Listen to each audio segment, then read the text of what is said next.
Good afternoon, everyone. I'm really pleased to have the opportunity to present here today because the creation of Transport for the South East creates, and other subnational transport bodies, creates a real opportunity to advance the inclusive growth agenda in the UK. So inclusive growth is the new model for economic growth, and it's emerged from an extensive body of work that's been conducted by international organisations like the OECD and the World Bank to understand why the standard model of growth has failed us. So why it failed us in the recession and why it's failed to address the high level of inequalities that exist in our society. And that work has shown for the first time the sheer extent to which rising inequality has reduced our growth and prosperity over the last 2 decades. And that has resulted in a fundamental shift in our thinking about what we should be seeking to achieve through our economic policies. And that in turn has led to potentially transformative implications for public sector spending across all sectors, with a critical role identified for the transport sector. Now, it will take time for inclusive growth to filter down and permeate our transport strategies and projects, but it's coming, and so there is a real opportunity for Transport for the South East to get ahead of the curve and set the right direction from the start. In the next few minutes, I would like to show you some evidence and show you why we need a more inclusive approach to growth. And then think about the implications. What needs to change if the new goal is to deliver inclusive growth rather than focusing solely on economic growth? And then I'll hand over to Daniel, who will present Social Value X, which is the new measurement framework that we have developed to operationalise the concept of inclusive growth. But first, let me explain what inclusive growth actually is. So different organisations have different definitions, but they all share a call for growth which will ensure as many people as possible have the chance to contribute to growth and to benefit from it. So, we still want growth and we still want that to be sustainable, but now we also want it to be shared across the population and across the country. So why do we need a new model for growth? Well, inclusive growth is seen as the solution to one of the biggest challenges facing advanced economies today, that of high income inequalities. And you can see from this graph that the UK is in that group of countries with the highest income inequalities in the OECD. And this is a long-standing problem in the UK. It started in the 1970s and it's persisted despite the fact that we've had prolonged periods of growth and high employment prior to the recession, and despite decades of social policies aimed at narrowing the gap between the advantaged and the disadvantaged. And that isn't what the standard model of growth promised us. We were told that growth would solve all, that there was no need to think about how the benefits of growth were distributed, because growth would automatically trickle down and benefit everyone. And with more growth, we'd have more funding for our social and redistributive policies, and so everyone would benefit. And of course, that is why we've put economic growth at the heart of all our government strategies. But what is very clear is that model of grow now and redistribute later hasn't worked. And we can see that in our communities. Inequalities in income translate seamlessly into inequality of opportunities for children. And it's not just income. It affects just about every area of life that matters for well-being, whether it's educational attainment, employment prospects, or health. And this inequality is costing us dearly. As we can see from this study that's been conducted by the OECD, if we just focus on the UK results, this shows that rising income inequality in the UK reduced GDP per capita by 9 percentage points between 1990 and 2010. It also shows that the UK growth rate would have been 20% higher had income differentials not widened. So you can see why this has caught the attention of leaders and politicians around the world. And if you look at the figures on wealth, those are even worse than the figures on income. Wealth is a wider measure, so it includes income, but it also includes our savings and our assets. So if we look at the bar for Great Britain, which is in the middle, this is telling us that just under 50% of wealth in the UK is held by the top 10% of households, and the top 1% hold 20% of wealth. If you look at the US, the figures are even more staggering. 78% of wealth in the US, is held by the top 10%, and the top 1% hold 40% of wealth. So, we don't have to look very far for tangible and practical examples of why this agenda matters. There is little doubt that the deep inequalities that exist in our society and the dissatisfaction of many people with their living standards was one of the key factors resulting in the UK vote to leave the EU. It's also undoubtedly one of the factors driving the other political shocks we've seen around the world, most notably in America. So these issues matter for everyone, and even for affluent regions like the Southeast. So the case for inclusive growth has been made, and there's a huge amount of work underway across the world to deliver the inclusive growth agenda. Let me just give you some examples. The IMF held its annual meeting in Washington last October, and that brought together the 189 countries that are members of the IMF, and inclusive growth was top of the agenda. Likewise, many of the OECD countries are working closely together, and many of these governments, including Scotland, have put inclusive growth at the heart of their government strategies. The Champion Mayors Initiative brings 50 mayors together from across the world, including 2 from the UK, to share best practice on how to achieve inclusive growth at the city level. And in the UK, Theresa May has recognised the need for a more inclusive approach to growth in her post-Brexit agenda. And the Inclusive Growth Commission has set out its recommendations, drawing on evidence from the devolved administrations and some really imaginative work that is going on across cities and local government across the UK. And this work has identified some guiding principles on the actions required to deliver inclusive growth. And I'll just pick out a couple of these. But it requires a fundamental rethinking and reframing of all public policies and investments to meet our economic and social objectives. And that means moving away from the current model of grow now and redistribute later to a new model where economic and social policy is integrated. And that will require us to work across departments, across budgets, and across professions. And there are some excellent examples of that already happening in the new combined authorities. It also requires recognition of the central role of regional and local bodies, because it's the regional and local projects that are the key to addressing the spatial differences in income and in well-being. And inclusive infrastructure has been identified as a key strand of the inclusive growth agenda, not only because transport projects link regions and the people in those regions to opportunities, but also because of the sheer scale of investment that is going into transport infrastructure in the UK. If we can refocus that investment on achieving our economic and our social objectives, then the potential exists to raise well-being and productivity by a far greater extent than by focusing on economic outcomes alone. It's also very clear that we need to change our metrics and broaden our measurement system to reflect the social and well-being dimensions. And to that end, Jacobs has been working in partnership with Daniel of Symmetrica to develop a new measurement framework so that we can imagine and design projects that not only deliver growth, but create inclusion and also maximise social well-being. I'll now hand you over to Daniel, who will explain Social Value X in more detail and show you how we're applying this to major infrastructure projects in the UK.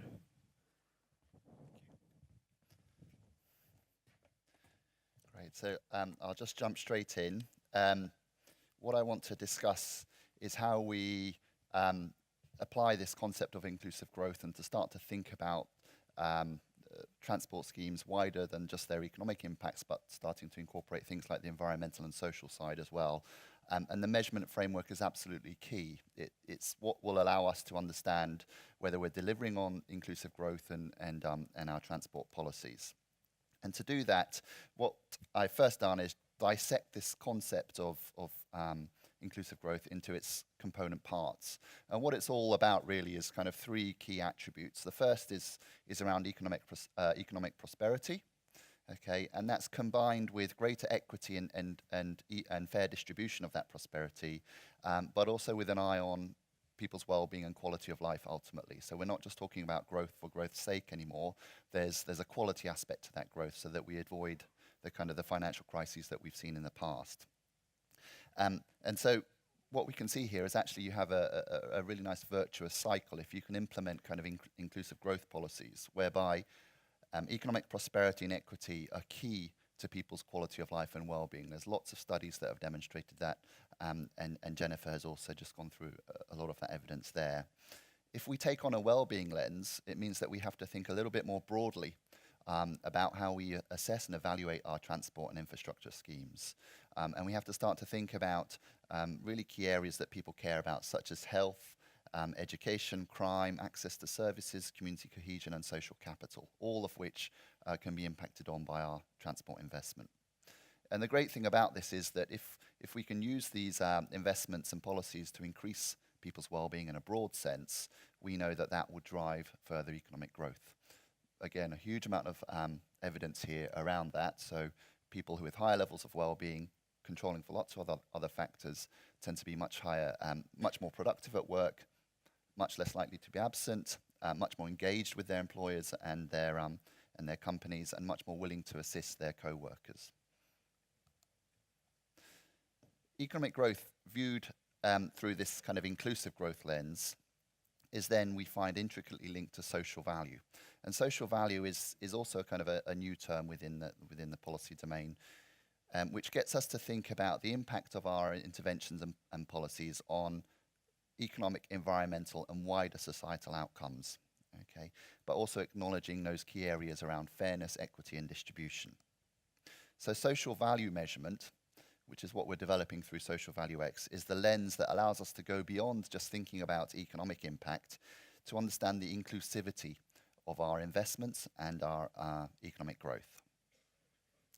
So Social Value X is a tool that we've been developing over the past few months, but also been applying it for a number of years. And it's the only one that's aligned to the best practice methodology that's out there. And that's coming mainly through the OECD, but we can see that permeate in things like the Treasury Green Book guidelines, and there are similar guidelines in Canada and Australia and places like that. Okay, so it gives us that framework for understanding these broader outcomes. And we can do that for any policy area. It's not just transport. We can use this method and apply it to health, education, international development, for example, which are key sectors we also work in. And at the crux of this method, what we're trying to do is understand as broadly as possible all of the wider impacts, both positive and negative. Okay, so that would pick up, for example, Adam's insights around potential negative impacts on the environment. We'd want to pick that up as well. But also the positive aspects that might go beyond the economic impact, such as social connectivity and things like that. And we do that by quantifying them and monetizing them so that we can get to a return on investment, or a BCR, a benefit cost ratio, at the end of the day. Okay. And using this kind of approach, as I say, will allow us to have this wider lens on our economic growth objectives. We can balance those competing aims of prosperity, environment, social, equity, and well-being, okay, by assessing everything all in the same terms. It allows us to choose across our investment decisions using better evidence, and ultimately use taxpayers' money and funds in the most socially optimal way as possible. Okay, and these are just for kind of reinforcement, all of the international guidelines out there that we're aligned to. So you can see this is kind of coming down, in force now from top down, and it's permeating across most of the policy practices that we're working with. I'm going to leave you with a few case studies, but before I do that, if I don't get time to go through everything in detail, on our stand with Jacobs over there, we do have the case studies and a leaflet about Social Value X and the work that we're doing here. The two case studies I'm going to give you are in transport. One comes from a Highways England project, and this is one of our main projects in infrastructure. So last year we did the stage 1 assessment for the A303 road at Stonehenge, so the removal of that road and putting it through a tunnel option there. This was one of the first studies that looked at the broader impacts and not just the economic impacts of removing that road.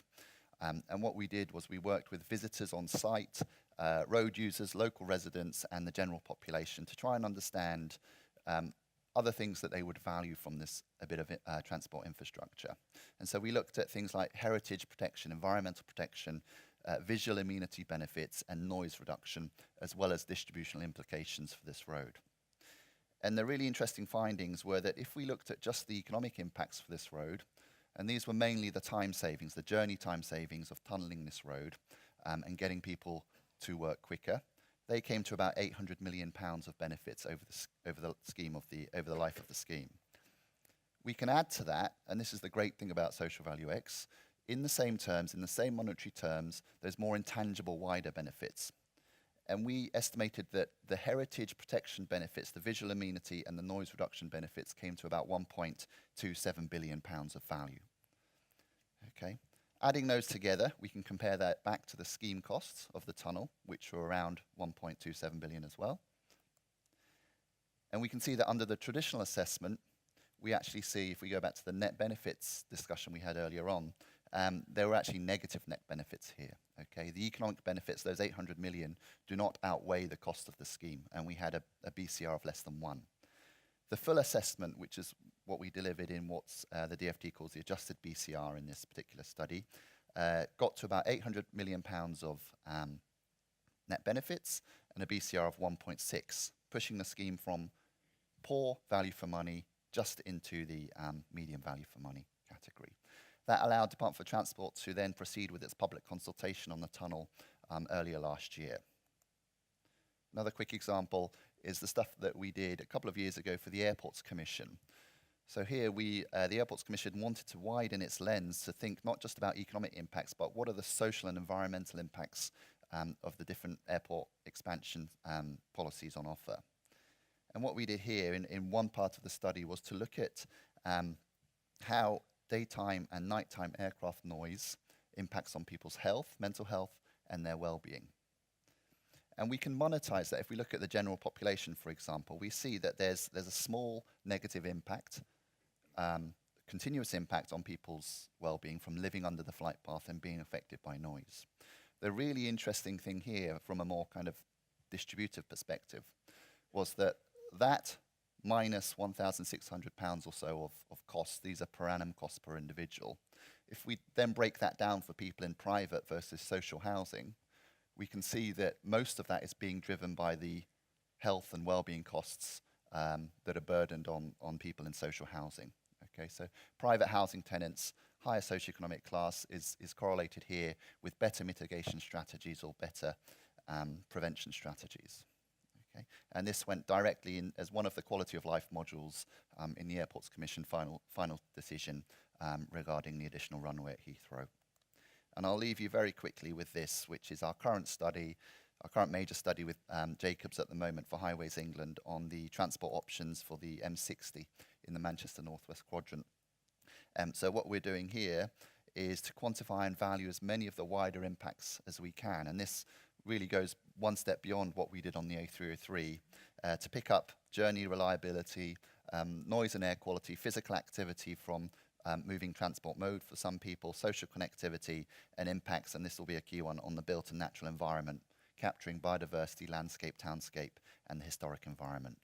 We'll also do a full distributional analysis, which is a very particular issue in this part of the country, where we'll look at how these outcomes impact on people with different levels of social need. And this will ensure that the growth that's generated from this transport scheme will be inclusive and sustainable for the region going forward. And as I say, we have some more information about them if you want to have a look in the break. Thank you.